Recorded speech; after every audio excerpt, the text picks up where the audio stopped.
బెళగావి మరియు బాగల్కోట్ జిల్లాల్లోని కొంతమంది రైతుల పొలాల్లో కొన్ని కార్యక్రమాలు ఉండేవి.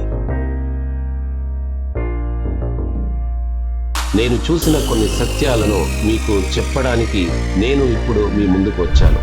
వారి కష్టాలు చాలా ఉన్నాయి. ఆకాశాన్నంటినటువంటి విషయాలను నేను పరిశీలన చేసి చూశాను. ఏమి చేసినా దిగుబడిలో మంచి దిగుబడి రావట్లేదు. ఇది చాలా ముఖ్యమైనటువంటి సమస్య.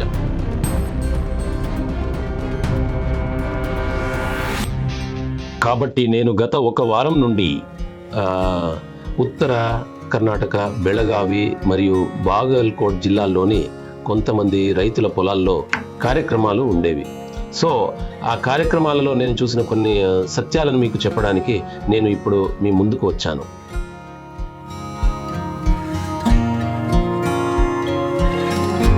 కట్టెల కబ్బు ఇదే. సో ఈ ప్రాంతంలో ముఖ్యంగా చెరకును వాణిజ్య పంటగా పండిస్తున్నారు. సో దూరం నుండి చూసేవారికి చెరకు ఎకరాల కొద్దీ చెరకు ఉంది. వారు ప్రశాంతంగా ఉన్నారనే విషయం తెలుస్తుంది. బట్ దగ్గరకు వెళ్ళి మనం చూసినప్పుడు వారి కష్టాలు చాలా ఉన్నాయి. ఆకాశాన్నంటినటువంటి విషయాలను నేను పరిశీలన చేసి చూశాను. ఏంటంటే అందరిది కూడా కామన్ కంప్లైంట్ 30-40 టన్నుల లోపల చెరకు దిగుబడి వస్తోంది. చాలా ఎక్కువ మంది రైతులది. సో వారికి ఎందుకు, ఏమిటి, ఏమైంది అనే ఒక విషయం తెలియదు. ఖర్చు అయితే ఏమేమో చేస్తున్నారు, చాలా శ్రమ పడుతున్నారు, డబ్బును ఖర్చు పెడుతున్నారు. ఏమి చేసినా దిగుబడిలో మంచి దిగుబడి రావడం లేదు. దీనికి ఏమి కారణం అనేదాన్ని నేను రైతులతో పాటు ప్రయోగాత్మకంగా ఒక్కొక్కటి అర్థం చేయిస్తూ నేను బయలుదేరాను. ఏంటంటే ఆ ప్రాంతంలో విపరీతంగా నీరుంది. సో జనానికి నీటిని ఎంత ఇవ్వాలి, ఎంత ఇవ్వకూడదు అనేటువంటి ఒక దాని గురించి విషయం తెలియక వారు నిరంతరంగా నీటిని పెడుతున్నారు. ఆ నిరంతరంగా నీరు పెట్టడం వల్ల వారి ఆకులు ఎండిపోతున్నాయి. అంటే ఒక చెరకు ఆకు మెచ్యూర్ అయి అది పసుపు రంగులోకి వచ్చి ఎండిపోవాలి. బట్ ఇది అలా కాదు, పచ్చగా ఉన్న ఆకే ఎండిపోతోంది. వీళ్ళేమనుకుంటున్నారు, దీనికి నీరు సరిపోలేదు, అందుకే ఇది ఎండిపోతోంది అనే విషయాన్ని తలలో పెట్టుకొని మాటికి నీరు పెడుతూనే ఉన్నారు. అయితే ఇచ్చి ఏమైందంటే ఒక రకమైన బురద అని వాళ్ళే చెప్పే పరిస్థితికి ఈరోజు వచ్చి నిలిచింది.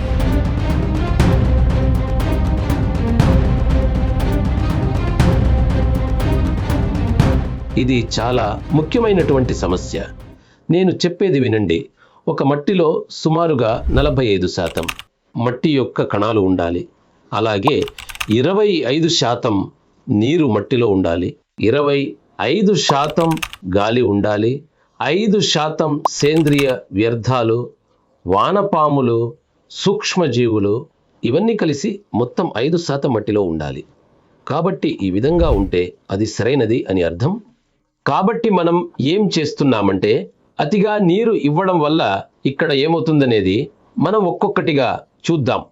ఈ యొక్క 25% నీరు ఇవ్వాల్సిన చోట 50% కంటే ఎక్కువగా విపరీతంగా నీరు ఇస్తూ ఉన్నట్లయితే మొట్టమొదటి సమస్య ఏంటంటే మట్టిలో ఆమ్లజనకం యొక్క కొరత ఏర్పడుతుంది. ఆమ్లజనకం ఉండే ప్రదేశంలో నీరు వెళ్ళి పూర్తిగా నిండిపోతుంది. ఎప్పుడైతే నీరు వెళ్ళి నిండిపోతుందో ఆక్సిజన్ దొరకదు.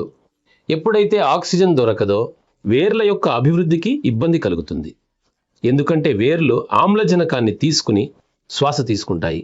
ఎప్పుడైతే ఆమ్లజనకం దొరకదో అప్పుడు వేర్ల అభివృద్ధి జరగదు. కాబట్టి అప్పుడు వేర్లు నెక్స్ట్ లెవెల్లో రెండవది ఏమవుతుందంటే వేర్లు కుళ్ళిపోవడం జరుగుతుంది. ఎందుకంటే ఎప్పుడైతే శ్వాస ఉండదో, వేరు పెరుగుదల ఉండదో అప్పుడు వేర్లు ఖచ్చితంగా కుళ్ళిపోవాల్సిందే. కుళ్ళిపోతుంది, వేరు నల్లగా అయిపోతుంది. మీరు గమనించవచ్చు, మీ తోటలో ఈ విధంగా నీరు విపరీతంగా ఇస్తూ ఉంటే మీరు ఫస్ట్ వెళ్ళి మీ వేర్లను తీసి చూడండి. 3 అనే పాయింట్. ఆ వేర్లను తీసి చూస్తే మీకు అక్కడ నల్లగా ఉంటుంది, తెల్ల వేర్ల అభివృద్ధి ఉండదు.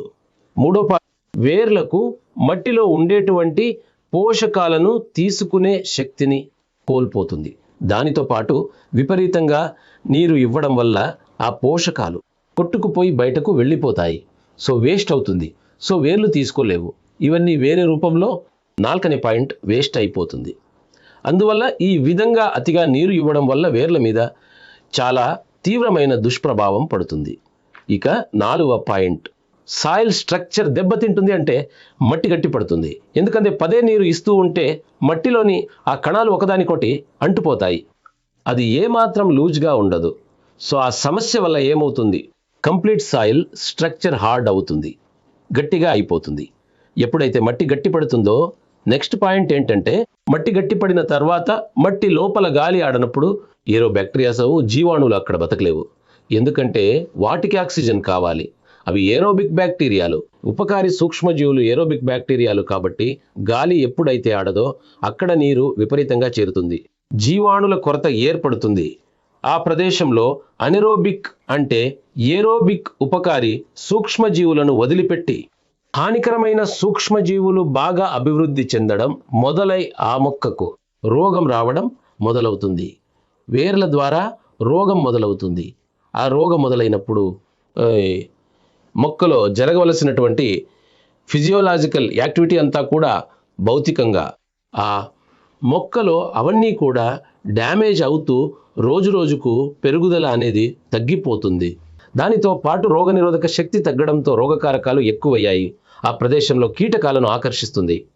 ఏం చేస్తుంది, కీటక వ్యాధి కూడా పెరుగుతుంది. సో ఇప్పుడు కీటక వ్యాధి కూడా పెరిగింది. కీటకాలు ఏం చేస్తాయి, ఆ ఆకుల మీద పైన ఉండేటటువంటి పత్రహరితాన్ని, పత్రం ఉంటుంది, దాన్ని పీల్చుకుంటాయి. ఎప్పుడైతే పత్రం ఈ విధంగా పీల్చుకుంటుందో కిరణజన్య సంయోగ క్రియ తగ్గిపోతుంది. ఎప్పుడైతే కిరణజన్య సంయోగ క్రియ తగ్గుతుందో అప్పుడు ఆ చెరకు యొక్క దేహంలో ఆ సింథసైజ్ అనేది జరగదు. అంటే కార్బన్ డయాక్సైడ్, సన్లైట్, వాటర్ అన్నీ కలిసి ఆ ఒక కెమికల్ రియాక్షన్ జరిగి అక్కడ గ్లూకోజ్ రిలీజ్ అవ్వాలి. కాబట్టి చెరకులో సుక్రోజ్ రికవరీ ఎక్కువగా రావాలంటే ఫోటోసింథసిస్ బాగా జరిగినట్లయితే, గ్లూకోజ్ రిలీజ్ అయితే అక్కడ రికవరీ బాగా వస్తుంది. కీటకాల బెడద ఎక్కువైతే కిరణజన్య సంయోగ క్రియ సరిగ్గా జరగదు. కాబట్టి ఈ సమస్యలన్నిటి వల్ల ఏమవుతుంది, చెరకు దిగుబడి తగ్గుతుంది. ఆటోమేటిక్గా అవ్వాల్సిందే. వేర్లు బాగోలేవు, పోషకాలు అందట్లేదు, కిరణజన్య సంయోగ క్రియ జరగట్లేదు. ఇదంతా ఎందుకైంది? ఇదంతా అతిగా నీరు పెడుతూ ఉండటం వల్ల, ఆ మట్టిలో ఏరియేషన్ ఆగిపోవడం వలన ఈ సమస్యలన్నీ ఎక్కువగా పెరుగుతూ వచ్చాయి.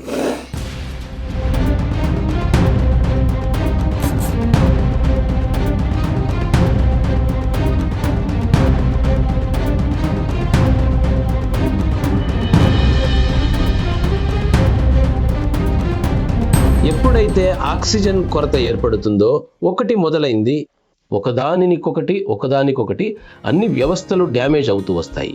ఇది రైతులకు పాపం అర్థం కావడం లేదు. నీరు పెట్టాలి, ఎందుకంటే నీరు ఫ్రీగా దొరుకుతుంది, కరెంటు ఫ్రీగా దొరుకుతోంది. మనకు తెలియకుండానే విచ్చలవిడిగా 24 గంటలు 365 రోజులు మోటార్ నడుస్తూనే ఉంటుంది. కానీ దీనివల్ల సమస్య అని తెలియదు. మీరే చెప్పండి. ఈ విధంగా ఇబ్బందులు ఎదుర్కొంటూ 30 నుండి 40 టన్నులు మీరు పండిస్తున్నారు. 40 టన్నులు పండిస్తే మీ చెరకులో లాభం ఉందని మీరు లెక్క వేసుకుంటే లాభం లేదు. ఎందుకంటే మీకు 1 ఎకరం స్థలం ఉన్న ఇంట్లో ఒక్కరే ఉన్న రోజు పర్యవేక్షణ చేసుకోవాలి. సో మీది ఒక రోజుకు 500 రూపాయల కూలీ అని లెక్కేస్తే ఇంట్లో వాళ్ళదే కూలీ అనుకున్న 300 రోజులు తీసుకోండి. అంటే 12 నెలలు, 12 కాదు, సరే 11 నెలలు తీసుకోండి. కాబట్టి దాదాపుగా మీకు 300 రోజులకు 1,00,000 లేబర్ ఛార్జ్ అవుతుంది. మరి అలా 40 టన్నులు పండిస్తే మీకు ఎంత వస్తుంది? దాదాపుగా 1,30,000 చిల్లర వస్తుంది. అంటే మీరు వేసిన ఎరువు అది ఇది అంతా వదిలేసి మీ కూలీ లెక్కేసినా కూడా వర్కౌట్ అవ్వదు. ఇటువంటి క్లిష్టమైన స్థితిలో మీరు చెరకుకు ఈ విధంగా అతిగా నీళ్లు ఇచ్చి మట్టిలో ఉండే జీవవైవిధ్యాన్ని పాడు చేసుకుని దిగుబడిని మీరే తగ్గించుకుని సాయిల్ డెడ్ ఆಗಿದೆ. మీరు ఇతరులను నిందించడంలో ప్రయోజనం లేదు. కాబట్టి ఎక్కువ నీళ్లు ఇవ్వడం వల్ల మట్టి డిగ్రేడ్ అయింది, సాయిల్ డెడ్ అయింది. ఈ సాయిల్ డెడ్ అవ్వడం వల్ల మట్టిలో అన్ని క్రియలు ఆగిపోయాయి.